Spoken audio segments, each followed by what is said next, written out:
Carson, we need to talk about two things that are related before we get into this episode. Since we last spoke on this podcast, not only did the Blue Jays lose the World Series, but the BC Lions lost to the Grey Cup champion, Saskatchewan Roughriders. How are you holding up? Man, I mean, that night, the Game 7 night, was pretty sad. They lost in pretty heartbreaking fashion. But you know what? It's my first sport I've ever really cared about, and the first time a team I've cared about, so by extension, the first team I've cared about made it to a Game 7. So I was just happy to be there. And I think most Blue Jays fans felt the same way. I think we were, the smart money was saying we were about to be swept by the Dodgers. So to make it to Game 7, make it to extra innings of Game 7. Great. Happy with that. Yeah, I mean, I can contrast this to my memory of the Vancouver Canucks Game 7 in 2011, which was very different memories. That one involved me being outside for some period of time at a watch party and then leaving before the end of the third period because the game was a fait accompli when it was 4-0 basically. I felt confident in the outcome. This Game 7 was the complete opposite of that, where it could have been won by the Blue Jays 4 different times, and yet it wasn't, and I was watching at home and I was going through that. Yeah, that was tense. And how are you feeling about the Lions? Is that I haven't kept up with CFR. Do the Lions often, are they strong contenders? We got the best quarterback in the league. However, the team was not that great this year. There's a lot of inconsistent play. So the fact that they made it to the West Final, i.e. won a playoff game at all, was better than I expected. This season, it was heartbreakingly close that we could have been in the Grey Cup. We were 11 seconds away from going to the Grey Cup with the lead in the West Final. So there you go again. There's one more thing that I mentioned we had to hit, which is that our man, Mr. J.P. Saxe, the subject of episode 17 here on Upsample, he sang the national anthem in L.A. at Game 3 of the World Series, which was the 18-inning game. Oh, right. I completely forgot about that. And he, social media was unkind to our man. Yeah, I mean, I think there were two different facets to the criticism. One of them was that he changed a lyric, and in doing so, he triggered the trolls. So good for him, as far as I'm concerned. Sure. The other one, for his actual vocal performance, I'm sure it sounded fine in the arena. I can understand why people are criticizing his vocal performance, but I think that's the broadcast and how they did it to him. It's really dry. He's really isolated. You don't get any of the crowd singing or anything. Like, I think he was kind of done dirty by the broadcast, and I bet you that his vocal performance was probably okay. That was my impression too, is that the broadcast, just like isolated solo vocalist with maybe not your typical like arena singer voice, right? Someone like totally like a belter's voice or classically trained performer made it sound a little different. But I think the broadcast did him dirty. And so there was some chatter online that night about the anthem. Yeah. So kudos to JP for getting that gig, even after his whole tour fiasco that you can go back and check out on episode 17. Yeah, good for him. Okay, well, we have a banger of an episode today. I want to tell you a story, Carson, about millennial brunch, ticketed Zoom meetings, and Canadian venture capital. Okay. Those things are all intertwined in the story of the company Side Door Access, which is known as Side Door, the Canadian live music ticketing Side Door platform. has closed its Side Door, right? It is no longer, or it's wrapping up.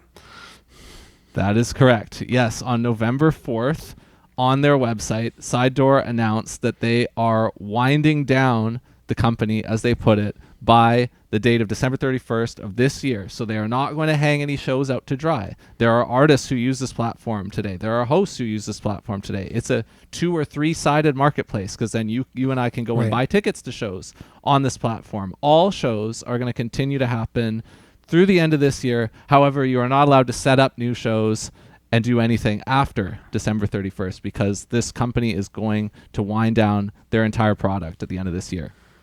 Okay. And before we even dive too deep in, I'm just going to say, I hope none of this gets us in any trouble with fellow Smithereen, Dan Mangan. I got to keep my Smithers people happy. That's a good call. Okay, let's start there. So Side Door was co-founded by 2 people. One of them is, of course, Dan Mangan. He was a few years out from his popular Juno-winning album, Oh Fortune, and its follow-up, Club Meds. Now, on this album, a number of people that I'm big fans of actually played. This was before I knew them. Kenton Lowen on drums, Gord Whoa. Gardina on guitars, JP Carter, Jesse Zubot. There are Vancouver jazz people on both those records. It's a heavy band for a singer-songwriter project. That's really cool. Yeah, that's what he was up to. I mean, he put out an EP just before the Side Door founding where he stripped down his sound, but he was very well known for those projects at the time, and he was touring widely. And I would say Dan Mangan is kind of known to me in an endearing way as like the platonic ideal of the singer-songwriter who plays a lot of house concerts, which is a big part of this story, and who connects intimately with his audience. And he has earned a reputation for doing that well for a long time now. Totally. And I think just being like an all-around kind of nice guy, and maybe sort of emblematic of like there was a kind of very particular indie singer-songwriter scene at around that time. And then I think he was sort of like the headstone of that. Like I don't know if there's any actual direct lineage, but I associate people like, Jasper Sloan Yip with the Dan Mangan lineage.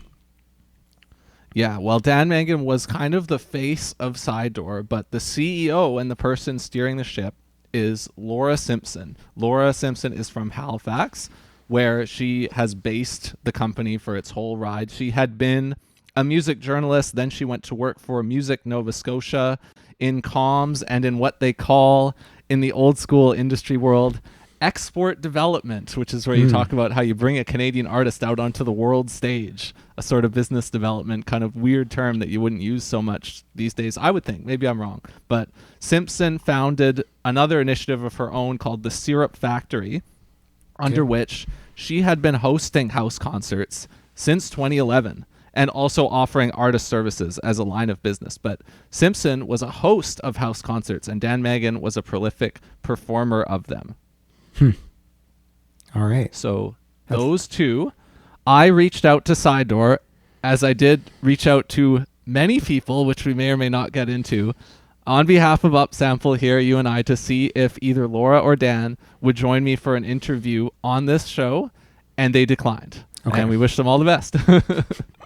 And forgive me if I'm jumping ahead, but the product was simply a platform. So this isn't sort of like a So Far Sounds situation where there's a platform and a company that's like facilitating the shows. This is meant to just be the platform on which a host can book an artist and, sell tickets through that. Is that right? Yes. So Side Door is a platform where they want artists and hosts to separately sign up, put in their basic information, especially on the host side. Where is your venue? And they can connect with each other on the platform in some different ways. Side Door launched with a business model of a 10% take rate after payment processing fees, but notably, they would allow their hosts to set up deals show by show. There is no standard Side Door deal. There isn't a particular deal that any venue has to adhere to use the platform, other than the artist must earn 60% or more of whatever split they negotiate. That said, the venues are always allowed to negotiate splits with artists on a show-by-show basis on this platform. So artists and hosts have a lot of freedom to do whatever kind of deal they want, but it is a platform where you have both types of accounts, and they want to have as many artists and hosts using it as possible, and they want to have specific ways that artists can reach out to hosts that I can tell you about, but also just that hosts can find artists. Got it. And their whole thing is kind of based around a core value where they want to help artists who are outside the industry and who are without agents, especially without booking agents. Okay. And these artists who are you and I and a lot of our friends, in Side Door's values, as I understand them to be, they deserve to play as many of these house shows as they can because they have a high ROI of doing them in some sense, so that they have a high contribution to your career, because you'll make a lot of money per person. You'll connect intimately with the people. You can sell them your merch too, even after they see you. They can sign up to your newsletter. You're right there in front of them. You have a memorable experience. Side Door is all in on the fact that house concerts are one of the best things you can do if you're a DIY artist, and we want there to be more house concerts. Did you do house concerts with Early Spirit? Was that kind of a feature of you guys as a band, or larger venues mostly? So I have never played a side door show, unfortunately, and that includes with my former band, Early Spirit. We didn't do anything. We were aware of the platform, though, and we were aware of some venues that used it.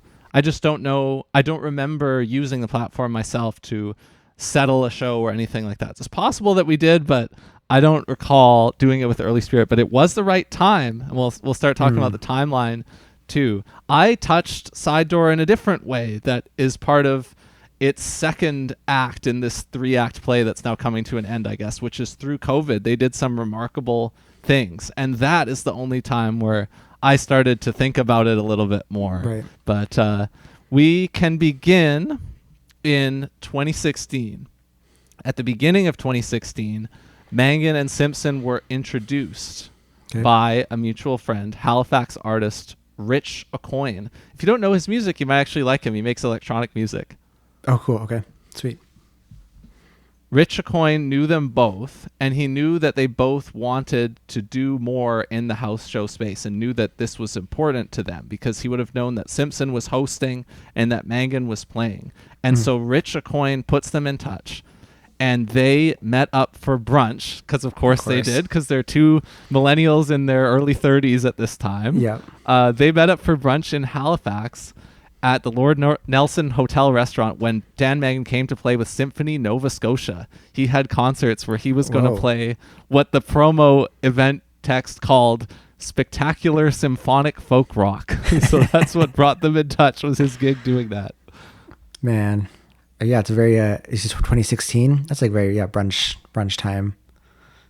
Yeah, peak brunch time. They hit it off. They formed the concept of this business venture that would become Side Door right then and there. And Mangan was interested in having Simpson be the CEO and what he called the captain of the ship, while he could be the artist liaison face type of person while she ran it as the business person.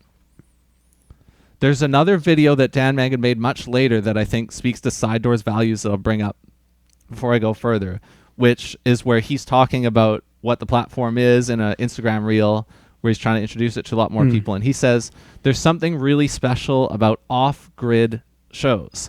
I want to revisit that at the end when we talk about what Side Door's impact was. But this idea of off-grid shows is similar to the idea of the conceptual side door through which you can enter the life of a working musician, as opposed to having to do it the unfriendly industry way, as they would frame it. That's Side Door's values. Interesting. I mean, I have first, before I ask my question, an auxiliary question, which is, was Side Door only for like literal house shows, or just any venue that was like sort of small enough to not really use like an Eventbrite or other ticketing platform?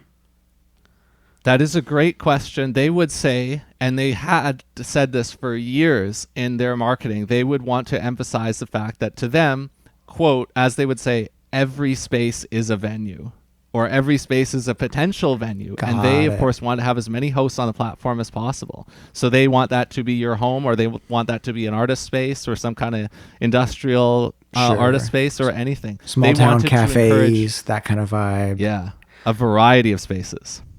Got it. Yeah, so you and I mean, if we wanted to use it back in the day, I could turn my rehearsal space into a venue or something, or you could do the same, or it could be somebody's yard. These things have all been done, and they would welcome them all. Yeah, very interesting. And do you find, when you were early spiriting, the assertion that like house concerts are super important for an artist of that size, do you think that's like true? Or is it just kind of de facto true because it's like, sure, if you're playing those, then like your per audience member connection, kind of the ratio is really good?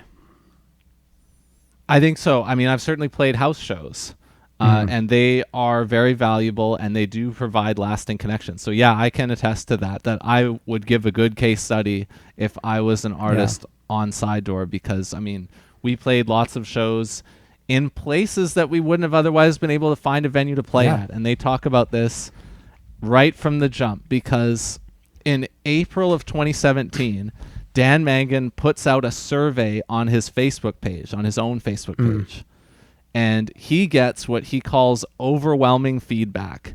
This is mostly what he said in the text of this Facebook post where he linked out to the survey. I've been touring for over a decade, and I just think that when it comes to small events, there has to be a better way for unknown/emerging artists to get in front of people who will actually care.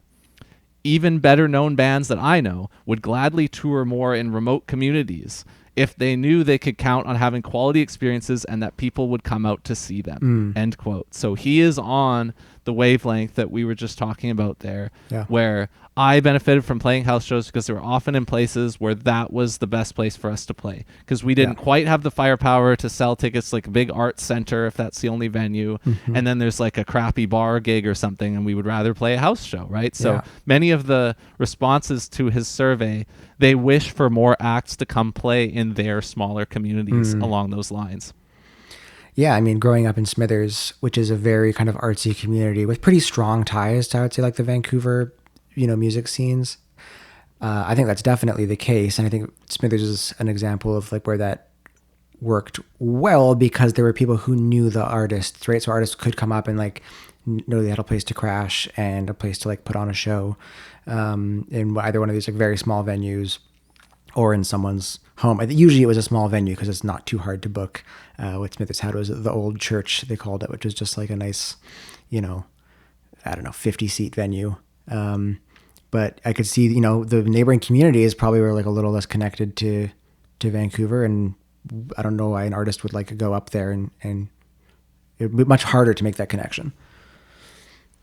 Okay, hang on to the old church for the end when we discuss everything too, because I think that'll be an interesting venue concept to picture in your mind when we kind of talk about this. So I'm gonna keep that in mind myself. Yeah, that we can come back to that. So Mangan puts out this survey, and then 2 months later he comes back and he announces Side Door for the first time. He says over 2,000 people responded to his survey within 48 hours. Dang. Simpson later said that more than 3,000 people ultimately responded to this survey. So, wow. I mean, if you're launching a startup, this is golden, right? This is exactly what you want. And it's a good marketing because he was asking the question after having already decided to do Side Door. So this was like a nice little guerrilla marketing play. Exactly, because they had gone for brunch a year ago, and so they had been germinating this idea for a year. And so this is a very savvy, this is textbook market research, what they would tell you to do. Yeah. So here's what he says when he comes back 2 months later and talks about the overwhelming response. People are fed up with the lack of transparency in the ticketing industry and starved for unique and tactile offline live music experiences, especially outside of major cities. Meanwhile, it's a near impossible task for emerging artists to get in front of audiences that will listen and care. Many people would love to facilitate magical small concerts in intimate spaces and bring good people together, but it's hard for them to attract great artists, end quote. Them being the people, the hosts. Yeah. So he's thinking in platform terms there already in this announcement. He's setting up the artists and the hosts. And throughout we'll get to the whole life cycle of it, but was it more a platform for hosts? Like, were they more aggressively targeting hosts? Because, there's kind of the argument I could see where artists are hungry to play shows because that's how they make their living. And, small artists are like constantly searching for like how to book a tour, where to go. And so really like the customer acquisition for Side Door is focused on hosts, or does that seem to be the case? This is where I think you have to acknowledge that Dan Mangan was the perfect spokesperson for this company, because if you only had the marketing juice to get all those responses from artists, just artists, not hosts, you would have a platform that is dominated by artist interests. Yeah. And if you were a host of house concerts, like, I'll make this loving comparison. There are these local people, Show Hub. They have this thing that resembles a lot of what I do at Rhythm Changes, but in a different vertical. And I think what they're doing is awesome. One of them is like a longtime house concert host. If you're somebody like that, your initial network, your early adopters that they would say in the textbook framing of this, they would all be hosts. But Dan Mangan, because of what he had accomplished and his profile in Canada specifically, he tapped both of those groups in large numbers, no doubt, in the thousands of people who respond to his survey. So he was the perfect face for it. Awesome. So in the fall of 2017, things get moving. On September 28th, they report they've already hosted over 25 shows, which doesn't sound like a lot, but when you're getting off the ground, you're starting to do some shows. Nearly 200 artist accounts. A week after that, Mangan again goes viral on Facebook because he starts talking about Side Door even more and directly saying, hey, if you want to host, come here, sign up, here's the link. If you're an artist, come here, sign up, here's the link. And this is where the comments start to compare what he's doing to another company that is already active around this time, whose name you have already spoken. Do you know who it is? Oh, So Far. So Far, yes. So now that I've described Side Door a little bit to you, do you think you could parse and talk about, in your mind, how would you describe how they're different at this point? That's really interesting. So Far, for anyone who doesn't know, is a company that is, I think they've changed kind of like the branding of this, but really they're kind of trying to sell So Far's target audience, target customer is like quote unquote music fans who want the experience of going to like a very cool underground house show or a small venue show, but don't really know any artists, or like, these are not people who are like following their favorite artists on Instagram and just like going to 333 Clark Drive or whatever at the time to go see their favorite bands. Instead, they are happy to pay So Far for like a secret show experience. I think they were always kind of like either unannounced, or was it the venues were secret or the artists were secret? There was there was sort of like a secret cool kid thing about it. Yeah. So Far got in hot water. So yeah, So Far controlled the venues. I think like they probably had some relationship with certain venues, but that, you weren't having like independent venues signing up.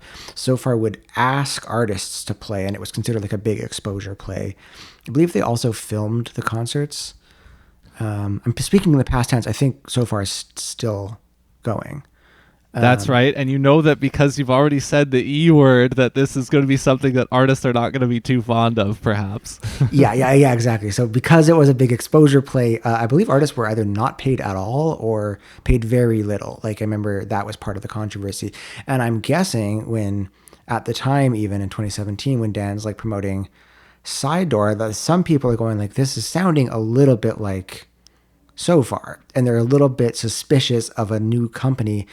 Because you could also, if you're an independent artist or even a venue, you might make the argument like, we don't need a platform for this, right? Like maybe, we need to do better at like finding each other, and maybe like a platform could help with that a little bit. But it starts to sound a little bit like So Far, which had a pretty poor reputation among, I don't know, I mean, certainly among like our scene of like even smaller artists where you can't really afford to do exposure shows. Yeah, so that's my my So Far breakdown. Am I correct on some of that? Absolutely, yeah. And Mangan is right there with you because he bristles at the comparisons to So Far. And he says, no, we want to create events where people actually get paid. And he even says, I think, like, you're not going to only get paid $50 max at these shows. These are going to be real shows that help sustain you, basically, is what he started to say in response. That's so funny. I do remember these Facebook posts that Dan was making, like when he did the first announcement. And I kind of remember this like So Far Side Door controversy. This is so long ago now, but I do remember this vaguely. They're so committed to that they set a price floor per ticket in the early days of Side Door of $20, that you have to sell your tickets for $20 or more to these house concerts. Cool. So they really don't want to be like So Far reputationally. Right. Price floor per ticket, but no guarantee for the artists, right? So like if a venue's struggling to sell those tickets, it's still a tough thing. Yes, that's true. The venue and the artist can negotiate their own terms, like their own splits. But yeah, they're all door shows. Yeah, cool. But that's probably advantageous on the platform because it's easier to cancel things, maybe, if things go awry. Totally. Yeah, absolutely. Yeah. So this is, I would say, both what you would call in the textbook world of tech, proof of concept and differentiation. They are showing both of these traits. Yeah. Yeah, totally. So they start hiring. So I reached out to multiple now former employees of Side Door, and many of them did not get back to me, which is fine. This is not something that I have a long history of doing.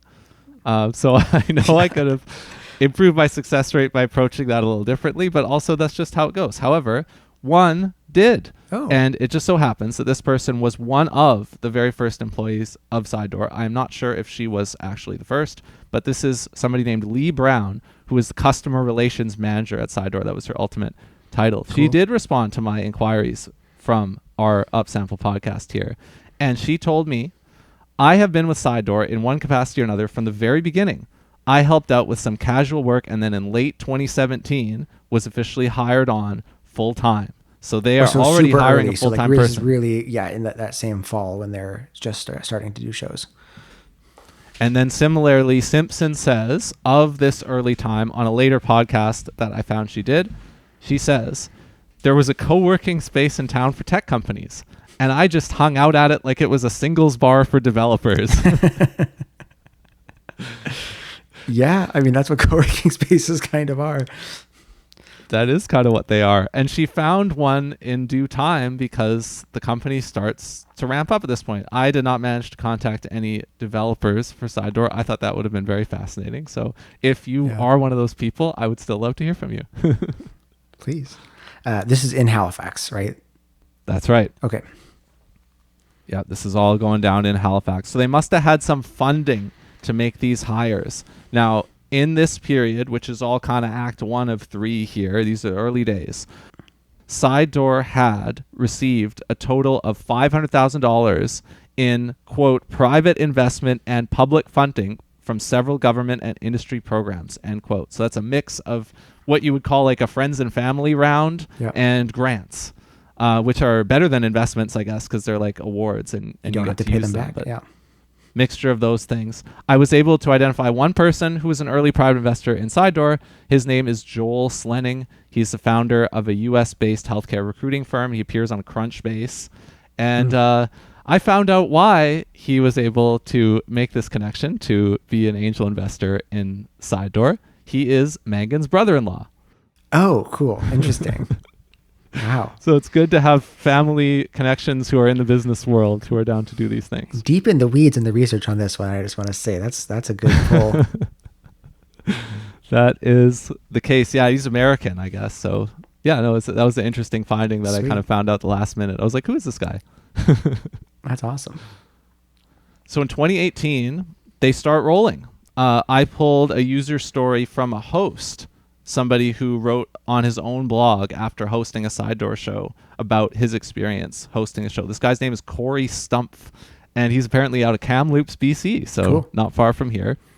Here's what he said about his experience hosting a Side Door show around this time. I read online that Side Door was seeking living room venues for an undisclosed A-list artists tour in British Columbia and Alberta, with the prerequisite that an acoustic piano must be available on site. As homeowners in Kamloops with a well-kept antique piano, my wife Brittany and I registered our home on a whim under the moniker MacArthur Castle. Skip ahead to February this year, and frontman Tim Baker of the widely acclaimed Hey Rosetta is in the upstairs of our house, treating an up-close and enthralled audience to a set of piano, guitar, and banjo-based ballads, as well as engaging stories and banter, not to mention some skillful improvised scatting. You love some skillful improvised scatting. You gotta have this skillful improvised scatting. You know this band? By name, I can't think of any of their songs, but I do know Hey Rosetta, yeah. Yeah, I've heard the name. They must be a known band, but yeah, I too don't know their music because it's not the musical milieu that I was living in really at this time. Yeah. That's cool though. I mean, that's, I think, the ideal experience, right? Is that, like, you know, someone from a big old Canadian band will show up at your house.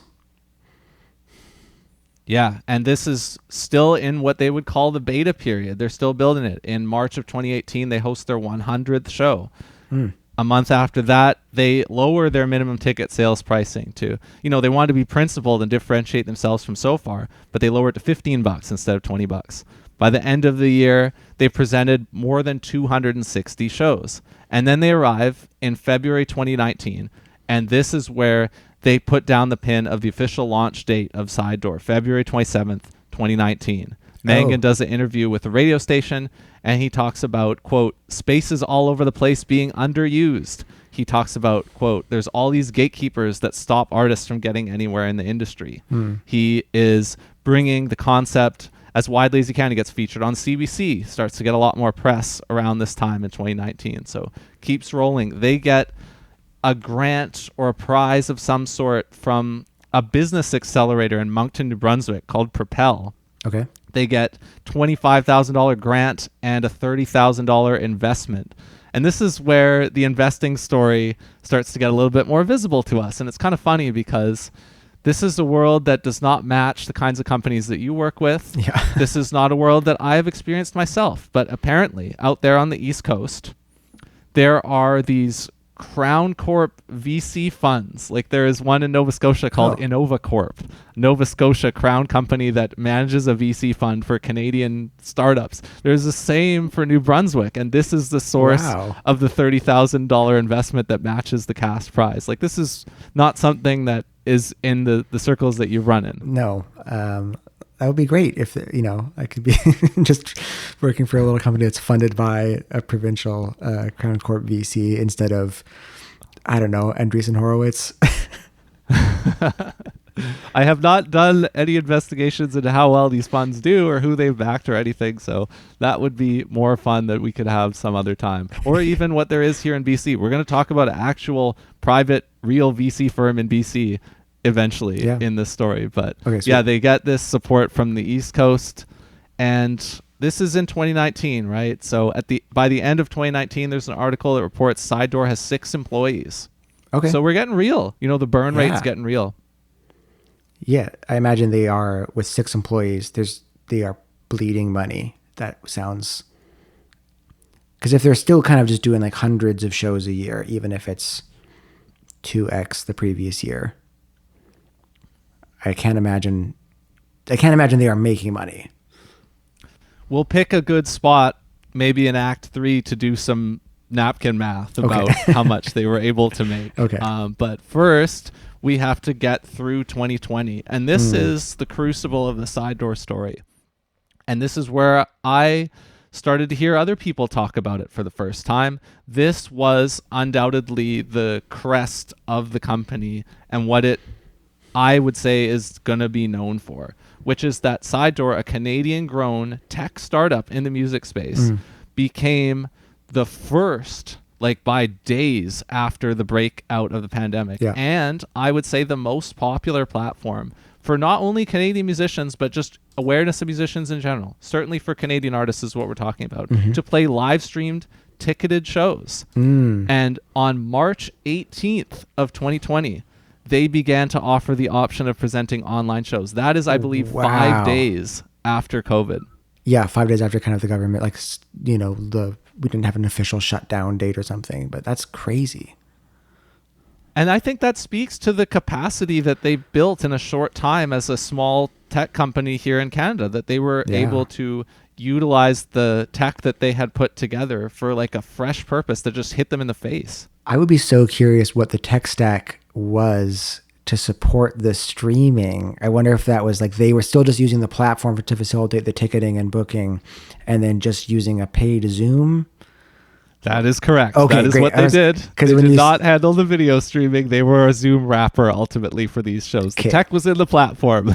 I mean, still cool, I was going to say. But when you said that like 5 days and they turned around and like, yeah, we're going to be hosting shows on the platform, I was like, there's no way you can stand up all the architecture to like host streaming video to serve customers globally. Not on that budget. No. Now, Mangan went first as the guinea pig. He performed ticketed live stream shows through Zoom as brokered by the Side Door platform. And he drew hundreds of people to each of his shows at $6 a ticket. So this is lower than $15 now. We've dispensed with that.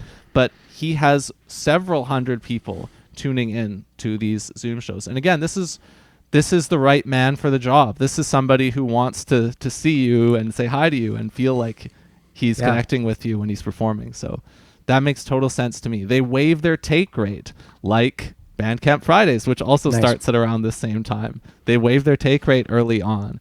They later set up a dual take rate of 10% for in-person once they're back and 15 for online. Okay, interesting.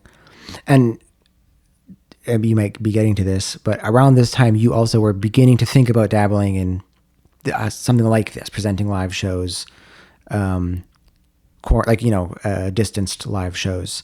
And so like I'm sure beat you to it given that huge velocity, but like, how was your experience compared to like what they were doing?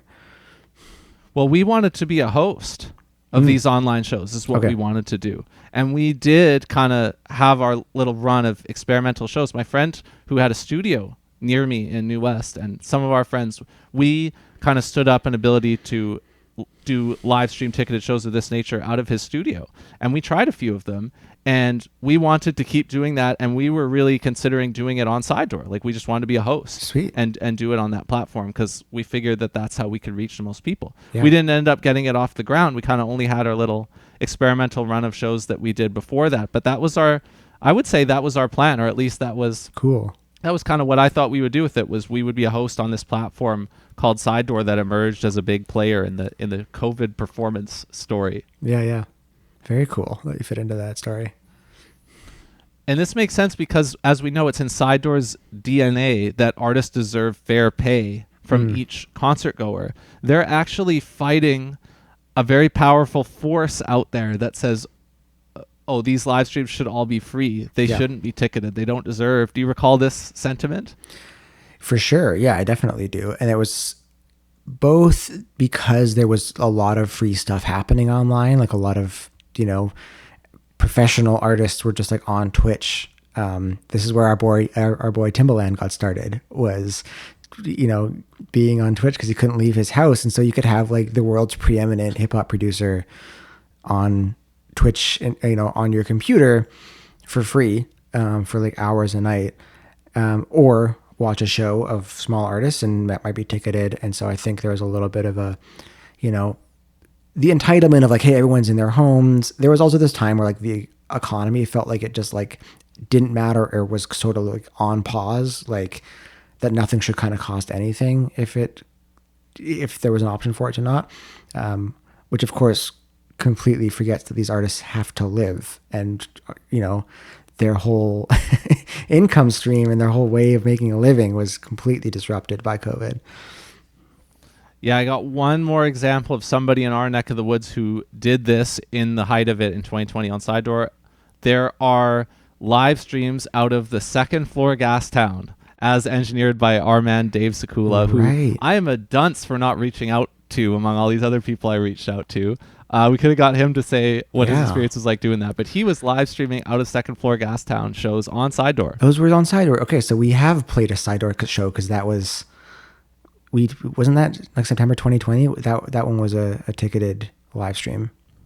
See, this is what I want to know, was that one delivered that way? Because he also kind of did a separate thing with that where he actually recorded us in the room. So I don't know if he was actually streaming that one. He recorded it locally, and then I ended up getting the files and mixing the music later. But it's possible that, we played a show a couple months after that. We might have played a Side Door show together. That's really funny. I forgot that those were on Side Door. I think they were, because you could like, even though there was some audience there with the like plexiglass up and stuff, I feel like you still have the option to be able to pay to watch it live. Yeah. So at 2020 year end, they report some numbers. They make a little video, and they say by this point, December 2020, after this whole feat that they've done to present these ticketed live stream shows, 770 shows booked, over 75,000 tickets sold all time. These are all time figures. Okay. $771,000 gross revenue all time. Okay.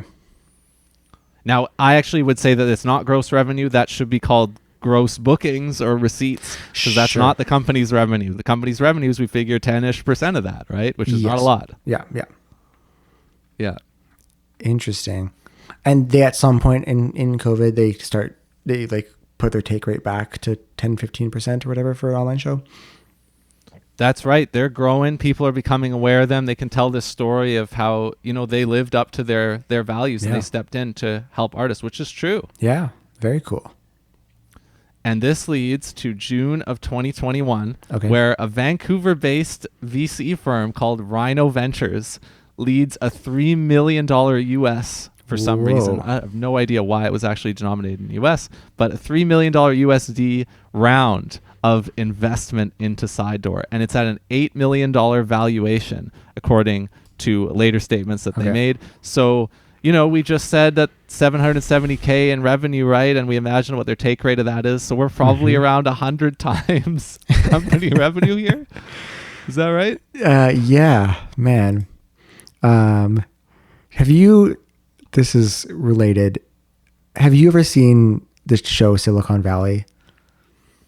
I need to rewatch it. I watched it a long time ago. Yeah. Tell me. It's an HBO show, for anyone who doesn't know, where it's kind of lampooning this era of like 2010s Silicon Valley tech growth, which is feeling even more relevant these days in the AI bubble. But True. There's this scene where they have this company that's actually kind of profitable. It's this story follows this imaginary company. And they're doing some presentation and they're saying like, okay, this is our revenue. And the investor, they've got like one angel investor. It's like, no revenue. And they're like, what do you mean? And he's like, well, why would you want revenue? And they go like, well, because like we're a business and we make money. Like we're making money. We should tell the, as we're pitching. And he was like, no.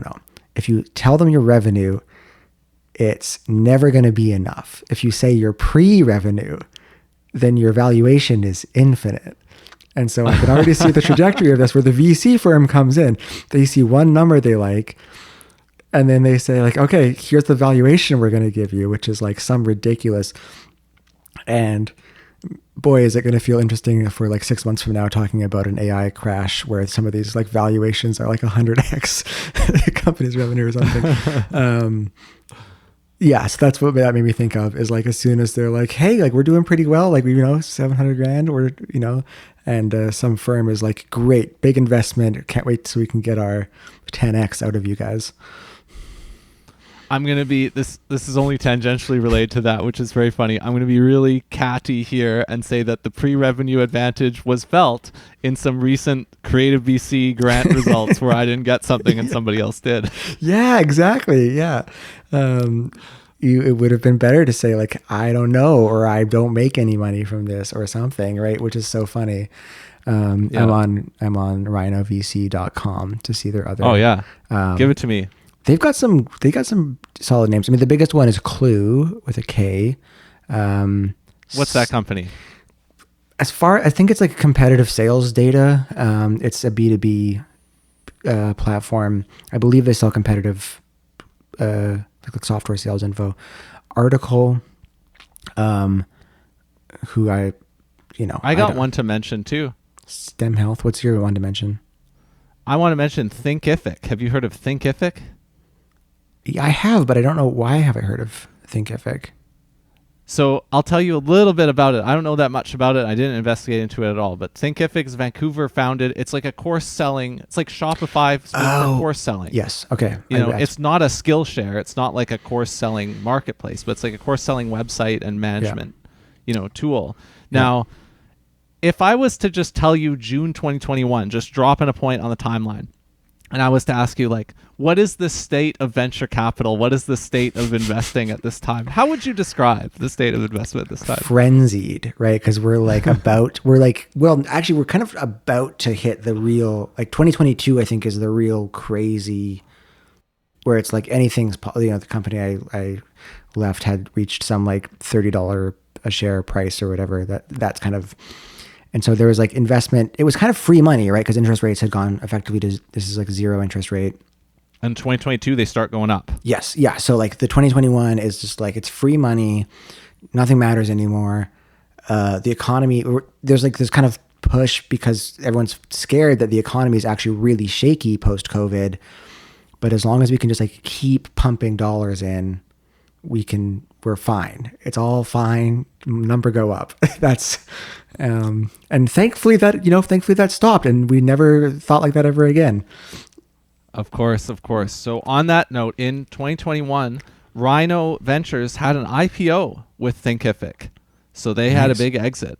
And I wanted to ask you, if you invested $10,000 into the Thinkific IPO, how much money do you think you would have today? 10,000. If I invested 10,000 in the IPO in 2021, oh man, I would have. I'm gonna guess like $5.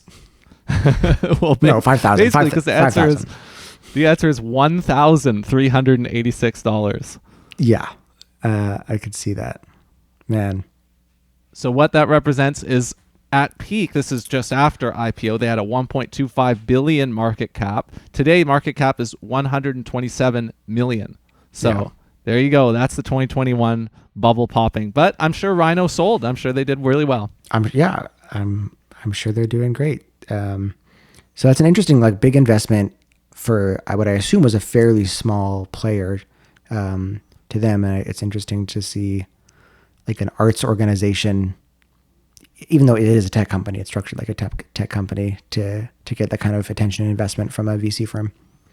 It's a big investment too. It's a big chunk. 3 million out of 8 million post money. That's like a 37. Can you do calculator on that real quick? It's a 37.5, I think, % stake in the company. I think that's right. Yeah, I think that's right. So you said 8. Yeah. What's the valuation? 3 out of 8. 3 out of 8. Yeah. Okay. Yeah. Yeah. 3 out of 8. Yeah, 37.5. Yeah, 37.5%. So it's a big chunk. But these are, if you just talk about tech in general and VC in general, these are really small numbers. And like Rhino says, at this time they had a reported $90 million under management. That's also not that big either. Yeah. So for them, it's actually a pretty big check. For a Canadian company, it's a decent check. And like you said, for anything that you could call an arts company, it is very rare that anything like this happens. Okay, I have to quickly call something else out on rhinovc.com, which is in the list in their portfolio companies. They have the noun for the collective noun for a group of rhinos, which is called a crash of rhinoceri. Yes. Which we just talked about. Thinkific is very funny, which is. They're saying a group of rhinos are called a crash because of their potential. Don't put that on your investment Don't firms. put the word crash. don't say, yeah, because of our potential, or this group of companies is called a crash. That'd be like if I called a group of musicians an exposure of musicians. Yeah, exactly. Oh boy. Well, when they said, I was going to bring that up, when they said Sidedoor has joined the crash, Rhino said, quote, "We're excited to announce our investment in Sidedoor as they aim to define a new category for music platforms by disintermediating the gatekeepers." That's how they framed their announcement. Disruptive. #disruptors. By this time, both the media and Sidedoor themselves have called the concept Airbnb for shows and even Tinder for musicians, using that Uber for X kind of formula. I would say the Airbnb one is much more accurate. I mean, the Tinder one is just in reference to the sort of matchmaking vibe of it, I guess. But the Airbnb one, there's hosts and homes and stuff. So it's a good way to explain it to people. Yeah. And it does have that democratizing effect, right? Where you don't have to go to a hotel or some big institutional player to make your show happen. So after they get this funding round closed, Dan Mangan tells SoCan Magazine in January of 2022, so coming through the bubble times here, we have 5 developers, he says, about the staff at Sidedoor. The article reports that they have 20 employees at this time. Okay. Lee Brown tells me, and I don't know, I'm assuming, I asked a follow-up on this, I did not hear back in time. She told me that she was, quote, running customer relations and support for Sidedoor, at one point managing a team of 8 support staff from all around the world, end quote. So this is an interesting thing. If those 8 fit into the 20, then at least we know something, which is where we don't have 20 Canadians, making big salaries necessarily, which is probably how you get to 20 at that point. Otherwise, it would be an insurmountable burn rate, I would say, at this point. So you've got to figure that we can infer these 8 contractors or part-time or remote otherwise employees are counted in these 20, and possibly even in the 5 developers. Yeah, certainly. Likely even. Yes, likely that some of the developers are about offshore. This world. Yeah, exactly. Yeah, we don't need to explain further. Yeah.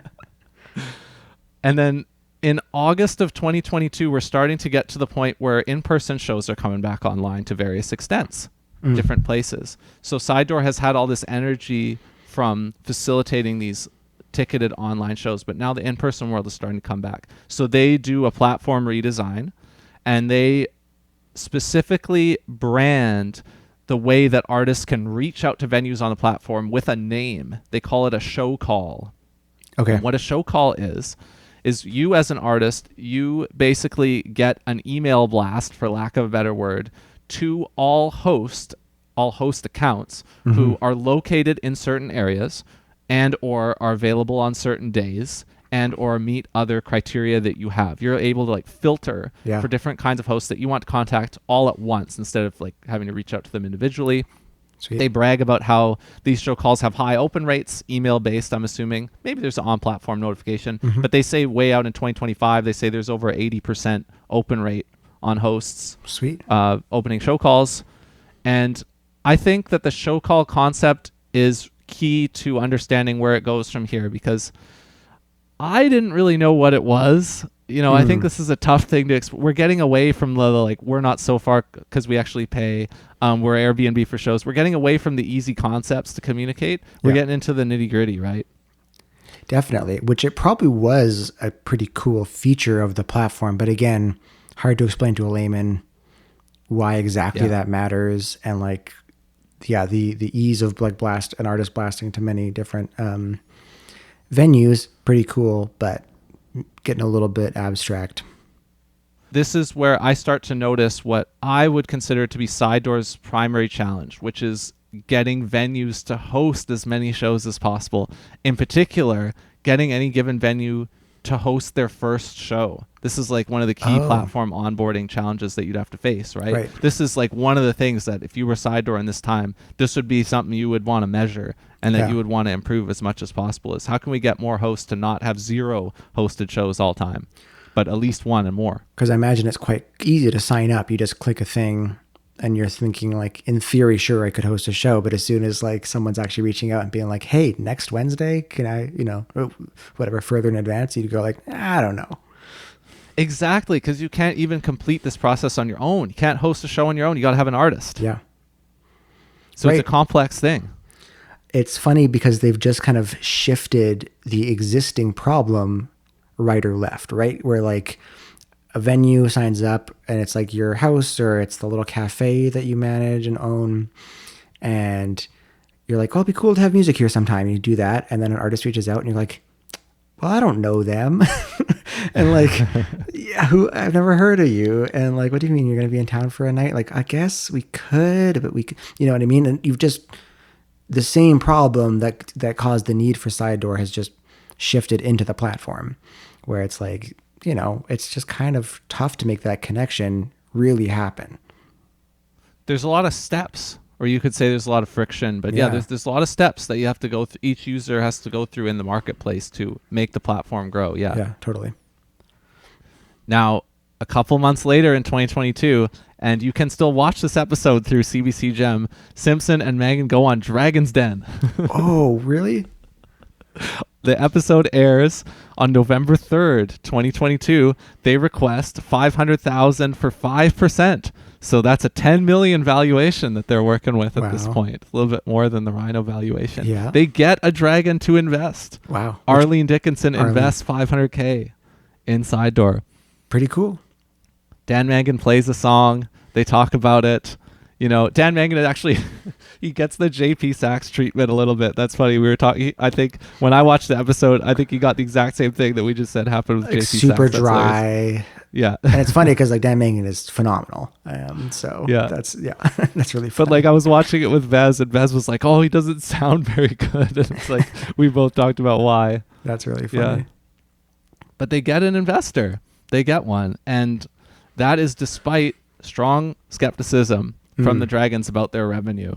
And Simpson says at this point that their revenue is about $150,000 annually, and she hints that it may be less for the coming year. It's unclear precisely what she means by that. She might mean 2023. She might mean some kind of fiscal year. Okay. But she kind of gives this $150,000 number as something that they can use for their discussion. And that is still not very large. And then she even admits that it might be lower than that in the next year. Despite that, Simpson also says on the show that they intend to raise a Series A, a bigger funding round with like a major investor in 2023, and they wouldn't end up doing so. But they did get this one. They got a dragon to invest, and that is the last time that they get investment into the company. Okay. So at 2022 year end, they again report some numbers. 2,455 shows all time. Okay. Over 140,000 tickets sold. 1.4 million earned by artists all time. Now those are almost the money there is like double what they reported in 2020. That's cool. So from 21 through 22, it seems like they did about as much business as they had done pre-COVID, like from the founding until pre-COVID, right? Very cool. But they don't raise again after Dragon's Den. Okay, do you want to do some napkin math? Okay, so we're in 2023 here. Yeah. Let's be very generous. Okay. Let's use 10% take rate. Mm-hmm. Let's be very, very generous. Let's say ticket price is $30. Okay. Let's say you sell 50,000 tickets a year. Mm-hmm. That, at a 10% take rate, if I'm not mistaken, that's 150,000. That would give you the number that Simpson said on Dragon's Den. Okay, yeah. But we have had to be very generous to get that number. With the $30 ticket. Yeah, for sure. And they kind of said on Dragon's Den that was what would end up being their peak. Their peak revenue. Like they wouldn't really exceed that amount later, it sounds like. Right. Yeah. Or maybe they did now, but we're now 2 to 3 years after that. Like now the question of runway is starting to come into play. Yeah, exactly. Because that's still not like huge money, especially at these valuations for these investors who are going to want to see some returns. And I know that this was starting to become an issue because on a podcast episode that I referenced, Simpson was guest on in early 2022 on the Women in Media podcast on YouTube is where I found it. She admits, quote, "We built a team to serve the growth that we expected. And I'm in the process of, by the time this podcast airs, of cutting our team down a lot." End quote. She admits that. Crazy to admit that on a podcast when I guess by the time it airs means that the employees would not hear that. But if they have 20 employees, there's no way that, what would you have to say they would have to do to be able to make that work? How many shows would they have to host? Like with a healthy average ticket price, how many more shows would they have to get to? It would be thousands of shows. Yeah, it would be a lot. And they're not really seeing the rate of growth, even when they're saying like, we did this many shows this year total, and then the total's not going up, exponentially. It's going up, but they would need exponential growth to make this make sense. And this is apparent at this time, just based on the information that you could see if you watched Dragon's Den, and if you were watching this. Like there needs to be a big time event happening here, or this is going to be a question of runway pretty soon. So at the beginning of 2024, they changed their pricing model. They increased their ticket processing fee by $1, so they add in an extra $1 there. And then in the spring of 24, they completely revamp it, and they say, quote, "We just made ticketing even better. You pay $0." End quote, which I think this is a brilliant way to frame this. I think this is supreme marketing. The "you" in the sentence, "you pay $0," that who is you? Well, they say they used to have 10% take rate. They're now going to charge a flat fee of $3 per ticket plus Stripe costs. So the "you" is artists and hosts that they're talking to in that sentence. So they pass it to the customer, the end user. The ticket buyer is going to pay it all the time. And we're basically limiting the floor of our take at what would have been a $30 ticket, kind of like what we were talking about earlier. Interesting.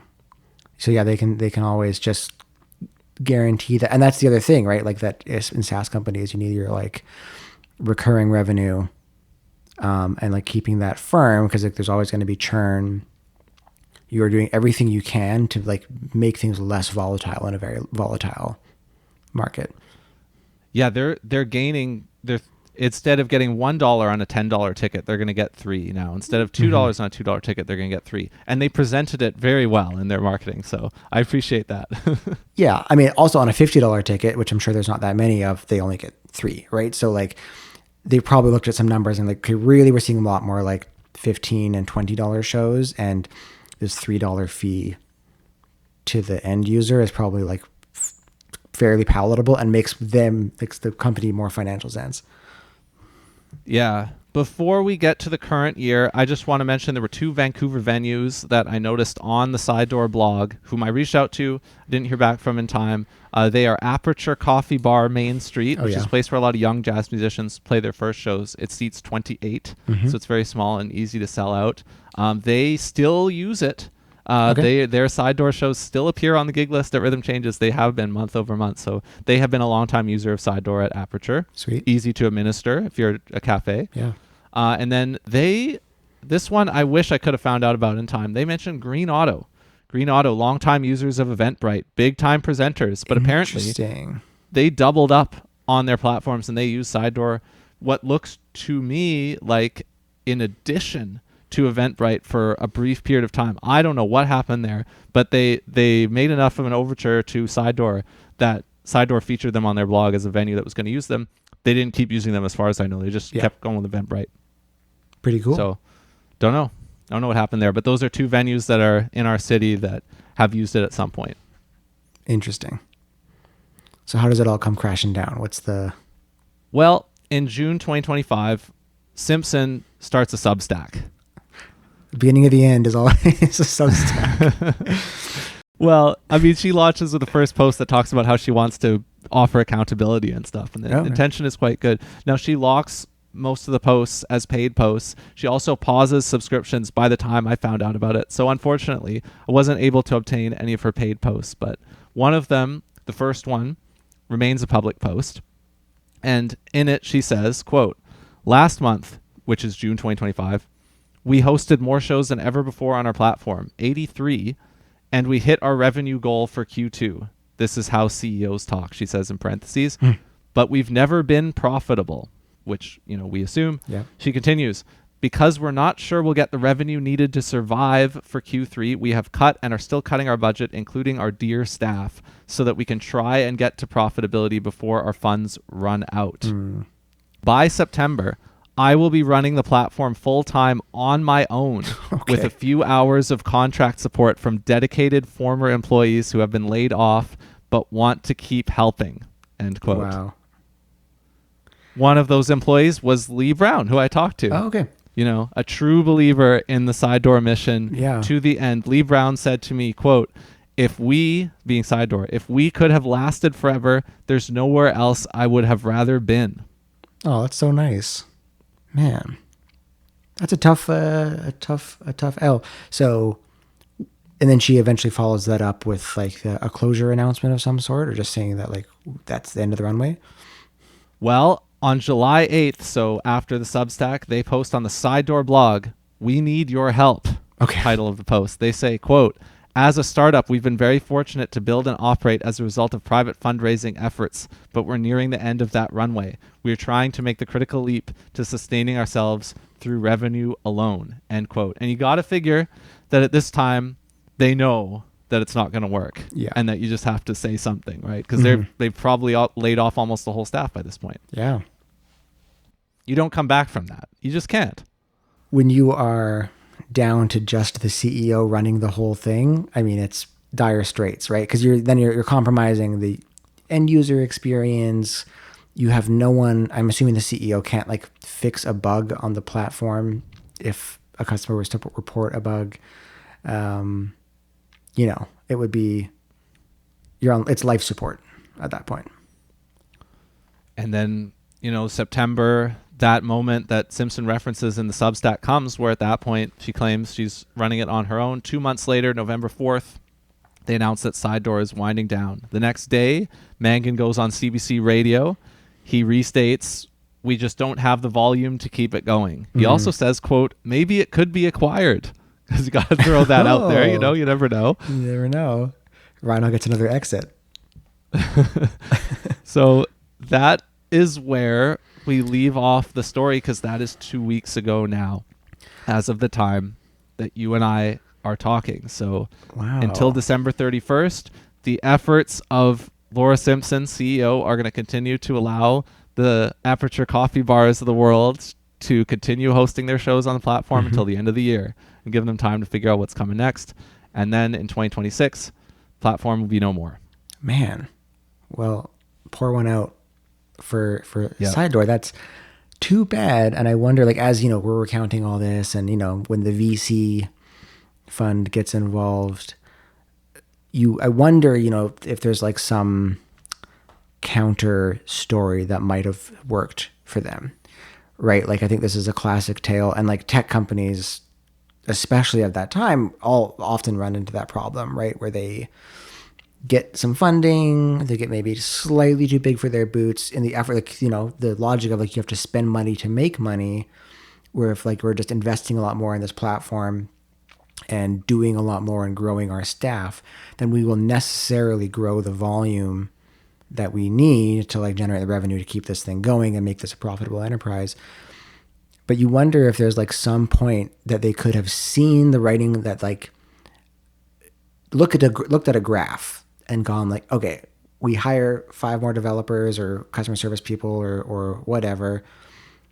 What is that? Does that at all change how many people are hosting on the platform? Or we change the ticketing scheme so we get the $3 now instead of 10%. Is that making a meaningful difference? And if like at some point a couple of years ago, they could have gone like, actually, let's just stay smaller, make this a sustainable thing. Maybe they wouldn't have had an option for that, right? Maybe like the VC investment at the fairly high valuation was necessary to keep them going, right? Like maybe that would have just been like too tough to be bootstrapping at that point, and maybe they needed that, you know, fairly high valuation, because I think like the high valuation is often kind of a death knell for some companies that are like that in that pre-revenue state, that don't have a real, like, not quite yet a product market fit, right? Like it made sense, but it wasn't scalable. To speak to this point, I want to look at some pretty dire truths about hosts. Okay. So please. Another Side Door blog post from April of this year stated that of, quote, nearly 3,500 hosts, they said, quote, only 16% of those hosts have actually hosted a show, end quote. That is about 560 hosts who have hosted one or more shows out of 3,500. Their last reported all-time count of how many shows they presented, they shared in the wind-up announcement on November 4th. They said more than 3,300 shows. Now, not only on its face is that less than one per host, if you count all the hosts, even the ones who hosted 0, if you take that versus 560 hosts, that is an average number of shows per active host lifetime of about 6 or less. That is what they mean when they say we just don't have the volume. That's so interesting. And I wonder, you need hosts to be hosting way more than 6 shows on average for this to work. Totally. Yeah. Most of these have to become regular things, right? Once a week, ongoing. But that's really interesting as the source of the problem, because you'd think that hosts would be sufficiently motivated to make it happen, right? They get whatever deal they want to negotiate with the artists. They have the space. But this is a hard matchmaking problem. And then on the artist side, in Mangan's CBC interview in this month of November, he reports 11,000 artist accounts all time. There's only 3,300 shows all time. So even if some of those are double bills, looks like it's possible that the majority of artists who sign up never play a show on the platform. And funnily enough, that includes me, because I have a profile where our music, you and me and Francis Henson, is linked on there. I made a Side Door profile around the release of our album in 2022 or 2023, and I never played a show on the platform. Yeah. Well, do you want to start a venue startup? Do you want to start Tinder for jazz artists? Well, I want to go back to the old church, which you brought up. Sure. And I want to ask a question about the old church, which is also kind of a hard question that kind of cuts here at the end. But if you think about this kind of venue that you could imagine as being the old church in your town, why would they use Side Door? Why do they Yeah. need it? I mean, this venue doesn't need it. And so, like, they're not really struggling to book. And I think an unfortunate reality like this, I think, was designed to serve really rural communities. Really, rural communities don't have a ton of people. That's just the nature of it, right? So, like, I went to shows, not always at the old church or at venues in Smithers when I was a kid, be like pretty empty. And that's, that's not every show. Many shows were really full too. It's kind of a bit of a roll of the dice, but like the issue wasn't exactly that like the venues didn't know who to book. It's that we were a 14-hour drive from Vancouver. And so to get an artist up there, you weren't just convincing them to come play at the old church. It was a beautiful venue, and there'd be like very friendly host families and whatever to billet them and have them stay. It's like, you're not just getting them to come to Smithers to play a show. You're like, you should play in Kamloops and Prince George and probably Prince Rupert to make it worth your while, Terrace and wherever. And it's just a really hard problem in a big country like this. Yeah, and this is why I thought it was fascinating that I found a video where Mangan talks about what he called off-grid shows, because that got me wondering, like, does Side Door really facilitate off-grid shows, or does it just put the old church like onto a grid, and it's like a new grid that, that there was another system that was working here maybe for some, and honestly for maybe some of the venues that would be their most active hosts. Maybe they don't need the platform. Maybe they're not offering a solution to the best host pain point. Maybe they are finding what you could say are like greenfield hosts. They're like expanding the field, but you would have to invest so much more into different types of marketing if like you were going to have greenfield be like the thing. And it's like, we're going to, like, that sounds like what they wanted to do. Yeah. It sounds like they want to massively increase the number of people hosting shows like this, but that is so much harder than even just talking about like, we're going to be a platform for people who already do this. Like, that's so hard. Yeah, totally. And I mean, what's the business fundamental? Like, they probably didn't have a good sense of their actual like total addressable market, or they overestimated it, right? Like, what's that real number of people who are, need a platform like this down to host shows and gonna actually like do it regularly? Probably not that many. And it's like, for the established venues, it's a solved problem. The established venues have no problem booking shows because they're an established venue. And like, maybe if they're like savvy and really want to be connected to like artists that they are outside of their wheelhouse, but it's kind of a tough sell, right? They're fine to book the same, folk bands that they always book. Yeah, I mean, the only way that you can get the kind of growth that they ended up requiring there in 2022 and 23 when things got hot is if you have a belief about what your TAM is that is much, much, much bigger than what your critics think it is, and you are correct, or you can will it into existence. People look silly when they criticize startups that succeed because they critique the total addressable market and they can't imagine it being bigger. But the startup finds a way to will a tremendously bigger TAM into existence, which is the hardest thing to do. Or to pivot, right? They might find like, okay, this is a problem. Like, there's not as many people that want this as we thought. But what the people that we do have, what they're actually asking for is something a little bit adjacent, different, and we should pivot to that. Pretty tough problem to solve. The other idea of thinking of like how you make this work is kind of like building it into the like Canadian arts infrastructure a little more.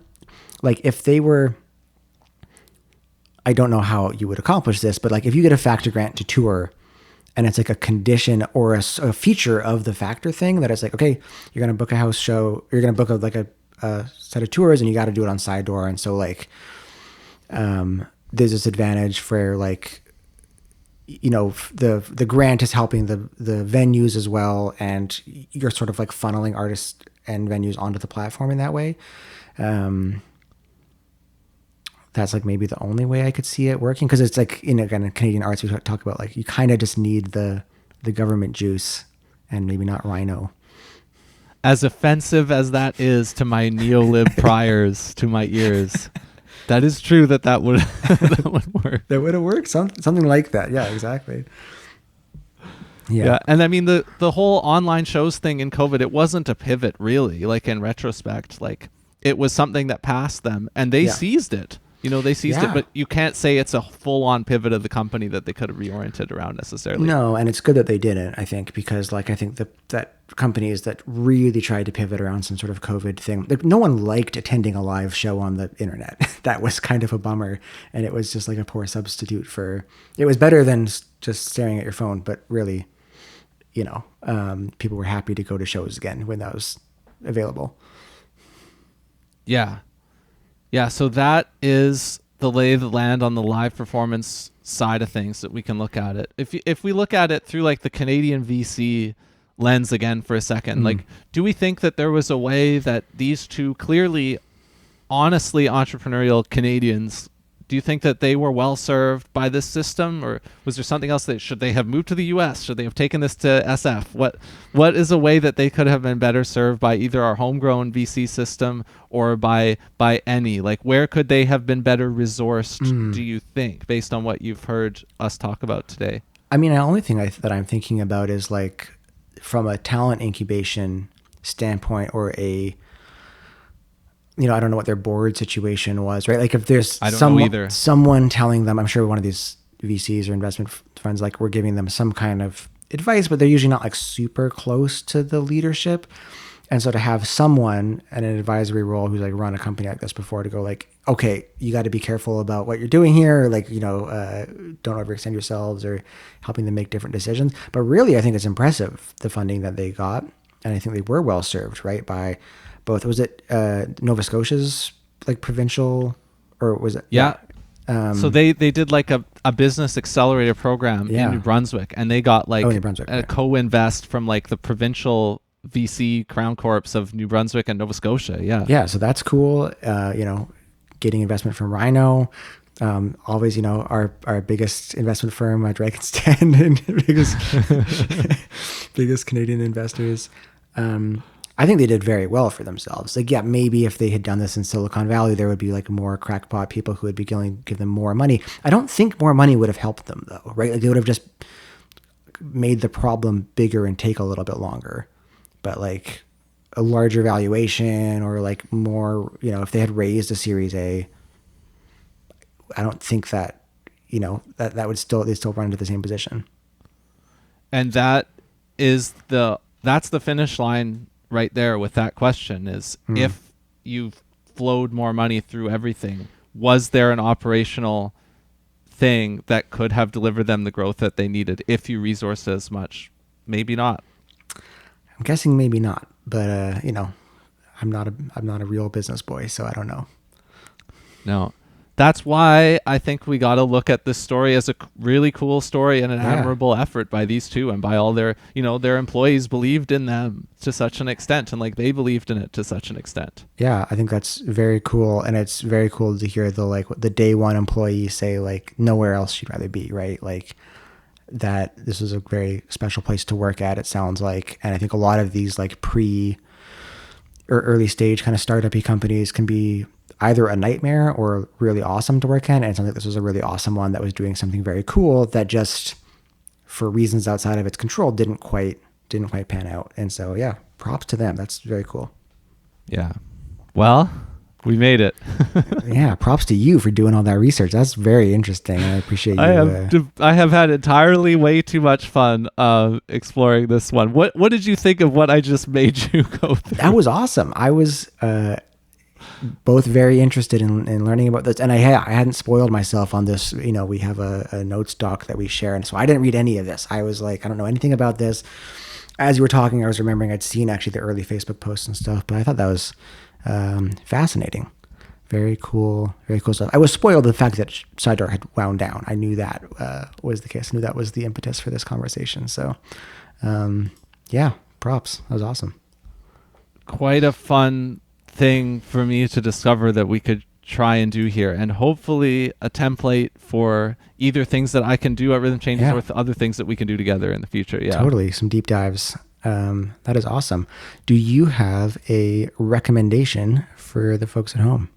Yes, I do. I'm going to finally recommend some people that I've been following for a long time mostly just lurking, I finally became a co-op member of New Feeling, newfeeling.ca. They are a collective, a co-op of Canadian music journalists. Oh, cool. You sent me a clip of one of them on their podcast, whose work appears alongside many other people's at New Feeling. Cool. They founded the co-op in 2020 or 2021, so they've been around for a few years here. Nice. This is like a world that I don't really know because I'm not a music journalist. You know, I didn't come up doing that. I came up playing. So it's like, it's cool for me to observe these people. They have their AGM kind of around this time. So I'm going to attend the AGM. And after lurking for a long time, I finally became a member of New Feeling. So I'll just recommend that you just go and read their stories, which are free anyways, newfeeling.ca. That's so awesome. I'll check that out. My recommendation is a record I bought, which I guess maybe the first part of the recommendation is like, when you're listening to some streaming and you really like something, buy the vinyl if you have a record player or a CD or something. It's like, it's nice to have a physical thing. I bought a Chris Thiele album, Bach Sonatas and Partitas Volume 2. Huge fan of Chris Thiele, Punch Brothers, Nickel Creek. And this is just him playing Bach solo on a mandolin. And it's like really gorgeous. I had a flight and I was listening to it in the airport and on the plane. And I was like, man, this would sound really good on vinyl. And I just, went to the, None Such Records, the label's website, and got it. And it's just so nice to have like a good physical object. It came with a print of the album art and it just was a nice little reminder of like, yeah, you don't always have to like go out to a record store. You can just buy the record right from the label, and that's fine. It's, support your local record stores, but I think sometimes for me that's a bit of a barrier to actually like go out to the store where I can, a little online shopping from an independent label is fine too. That's what I'm talking about. Yeah, this is good for me because I have stowed in my YouTube watch later a YouTube video by Chris Thiele of him playing one of his videos that he put out around release this album. Hadn't listened to. It's great.